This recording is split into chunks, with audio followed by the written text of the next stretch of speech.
Hello students, कैसे आप सब लोग? उम्मीद करता हूँ बहुत अच्छे होंगे। तो स्टूडेंट्स, हाल ही के दिनों में ग्लोबल हंगर इंडेक्स एक रिपोर्ट पब्लिश हुई और जैसे ही रिपोर्ट सामने आई तो इसमें इंडिया का रैंक बहुत ही खराब था। और इसको लेकर जो ओपोजिशन पार्टी है उसने सत्ता पक्ष को घेरना शुरू कर दिया। और यहाँ पर जो हमारे पास रूलिंग पार्टी है उसने कहा कि ये जो फैक्ट्स यहाँ पर कंसिडर किए गए हैं वो सब झूठ हैं, वो भ्रम पैदा करने वाले हैं और इंडिया का रैंक जो है वो जानबूझकर इस लेवल तक गिराया गया है। तो चलिए आज के इस वीडियो में हम जानने की कोशिश करते हैं ग्लोबल हंगर इंडेक्स है क्या, इसमें कौन कौन से तथ्य हैं जिनके बारे में हमें पता होना चाहिए और कौन कौन से सवाल यहाँ से हमसे पूछे जा सकते हैं। तो चलिए स्टार्ट करते हैं आज का सेशन। तो सबसे पहले हमारे पास आपको बता दूं कि ग्लोबल हंगर इंडेक्स की रिपोर्ट अभी कुछ दिनों पहले पब्लिश हुई और इसमें भारत का जो रैंक था वो 107 था आउट ऑफ 121 कंट्रीज। तो जितना रैंक आपका पीछे होगा आपके यहाँ पर हंगर की प्रॉब्लम उतनी ज्यादा कंसिडर की जाएगी। साउथ एशिया के अंदर सभी कंट्रीज ने इंडिया से बेटर परफॉर्म किया है, चाहे वो हमारे पास बांग्लादेश हो, भूटान हो, नेपाल हो, चाहे वो श्रीलंका हो, चाहे फिर वो पाकिस्तान ही क्यों ना हो।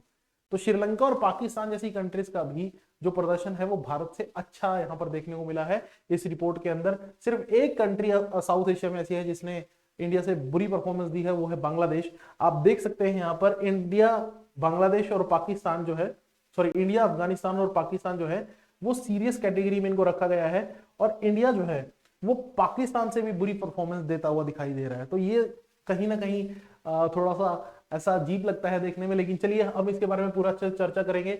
बांग्लादेश को मॉडरेट की कैटेगरी में रखा गया है। इंडिया, अफगानिस्तान और पाकिस्तान जो है, इंडिया, अफगानिस्तान, पाकिस्तान तीनों जो है सीरियस कैटेगरी में इनको रखा गया है।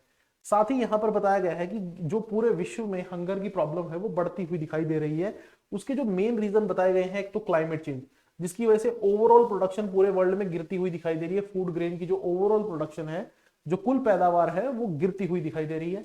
साथ ही यहाँ पर हमारे पास वॉयलेंट कॉन्फ्लिक्ट की भी बात की गई है। जो हमारे पास रशिया यूक्रेन कॉन्फ्लिक्ट ऑनगोइंग है, उसके चलते भी आपको पता होगा पूरे वर्ल्ड में जो फूड ग्रेन सप्लाई है वो उसमें कहीं ना कहीं प्रॉब्लम आनी शुरू हो गई है, क्योंकि आपको पता है रशिया और यूक्रेन वीट के बहुत बड़े सप्लायर हैं और उसी के चलते आपको पता होगा कि इजिप्ट जैसी कंट्रीज अब वीट इंपोर्ट करने में उनको प्रॉब्लम आ रही है।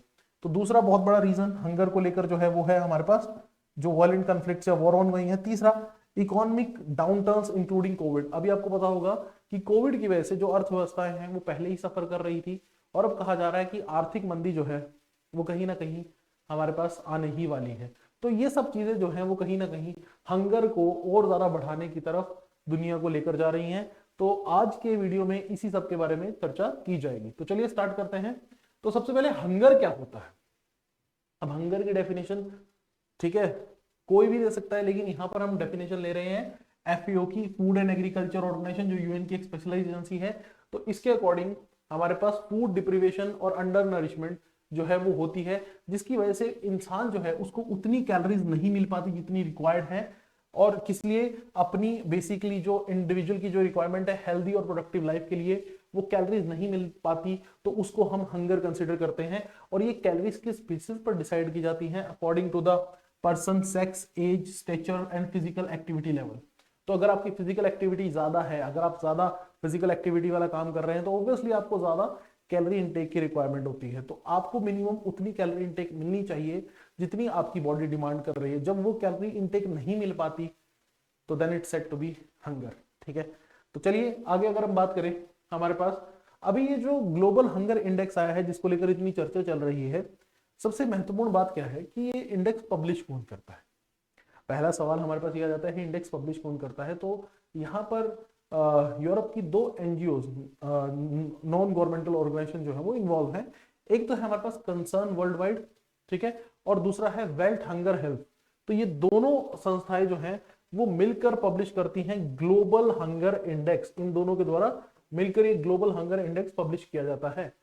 खास बात जो है जिसके ऊपर आप ध्यान देंगे वो क्या, कि ये जो डाटा यूज करते हैं, अब देखिए ये कंट्रीज के अंदर जो बच्चे प्रॉब्लम फेस कर रहे हैं उसके बेसिस पर ये रिपोर्ट प्रिपेयर करते हैं। अब ये जो डाटा है वो कौन सा डाटा कंसिडर करते हैं, तो ये पिछले 5 साल का डाटा कंसिडर करते हैं। यानी कि अगर अभी हम बात करें 2022 का जो ग्लोबल हंगर इंडेक्स आया है, इसमें कौन से ईयर से कौन से ईयर तक का डाटा यूज किया गया है, 2017 से 2021 तक का डाटा जो है वो यूटिलाइज करके ये 2022 की रिपोर्ट पब्लिश की गई है। तो इस रिपोर्ट में 2017 से 2021 तक का डाटा जो है वो यूटिलाइज किया गया है। यानी कि जब अगले साल हंगर इंडेक्स आएगा तो आपको पता होगा 2022 को कंसीडर किया जाएगा, और 2022 में आपने देखा होगा फूड ग्रेन की शॉर्टेज और ज्यादा बढ़ गई है। 21 के कंपैरेटिवली 2022 में अनाज की पैदावार जो है वो और कम हुई है, और पूरे वर्ल्ड में अनाज की शॉर्टेज जैसी चीजें हमें देखने को मिल रही हैं। आपने ये भी सुना होगा कि हाल ही के दिनों में भारत ने ब्रोकन राइस के एक्सपोर्ट को बैन कर दिया था, क्योंकि भारत में ही अनाज की शॉर्टेज ना हो जाए। वीट एक्सपोर्ट को लेकर भी रिस्ट्रिक्शन लगती हुई दिखाई दे रही है। तो आप सोच के देखिए कि पूरे वर्ल्ड में आने वाले समय में 2022 में तो और सिचुएशन क्रिटिकल हुई है, तो अगले साल जो है वो सिचुएशन सुधरने वाली नहीं है, अगले साल सिचुएशन और ज्यादा खराब होती दिखाई देगी अगर हम यहाँ पर ये आंकड़ों पर नजर डालें तो। अब देखिए, ये जब हमारे पास ग्लोबल हंगर इंडेक्स को प्रिपेयर किया जाता है तो चार चीजों के ऊपर यहाँ पर नजर रखी जाती है। चार फैक्टर्स होते हैं जिनके बेसिस पर ये रिपोर्ट प्रिपेयर की जाती है। तो आइए इन चार फैक्टर्स को हम देख लेते हैं। सबसे पहला फैक्टर है हमारे पास अंडर नरिशमेंट। तो अंडर नरिशमेंट का मतलब basically population with insufficient calorie intake. आपके देश में कितने ऐसे लोग हैं जिनको प्रॉपर कैलोरीज नहीं मिल पाती, तो पहला तो अंडर नरिशमेंट का फैक्टर हो गया। दूसरा चाइल्ड शंटिंग। चाइल्ड शंटिंग क्या है, देखिए यहाँ पर हम 5 साल से कम उम्र वाले बच्चों को लेते हैं और देखते हैं कि उनकी हाइट जो है क्या उनके एज के अकॉर्डिंग है या नहीं। जनरली क्या होता है कि प्रॉपर नरिशमेंट ना मिलने की वजह से हाइट जो है वो छोटी रह जाती है बच्चों की, तो वो यहां पर कंसीडर किया जाता है, लेकिन 5 साल से कम उम्र के बच्चों के लिए। Same children under 5 age. Next हमारे पास चाइल्ड वेस्टिंग। चाइल्ड वेस्टिंग क्या है कि हमारे पास यहां पर भी 5 साल से कम उम्र वाले बच्चों को लिया जाएगा, उनकी हाइट के अकॉर्डिंग उनका वेट जो है वो चेक किया जाएगा, उनकी हाइट कितनी है और उसके अकॉर्डिंग वेट कितना है। अगर हाइट के अकॉर्डिंग आपका वेट प्रॉपर नहीं है तो फिर इस सेगमेंट में भी जो कंट्री है वो लैग करता हुआ दिखाई देगा।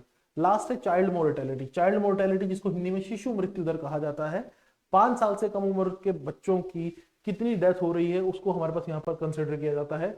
तो ये जो हमारे पास डाटा है वो डायरेक्टली मैंने जो यहाँ पर कंसर्न वर्ल्ड वाइड की जो वेबसाइट है वहां से पिकअप किया। तो आप देख सकते हैं इन चार फैक्टर्स के बेसिस पर जो है वो हमारे पास कैलकुलेट किया जाता है ग्लोबल हंगर इंडेक्स।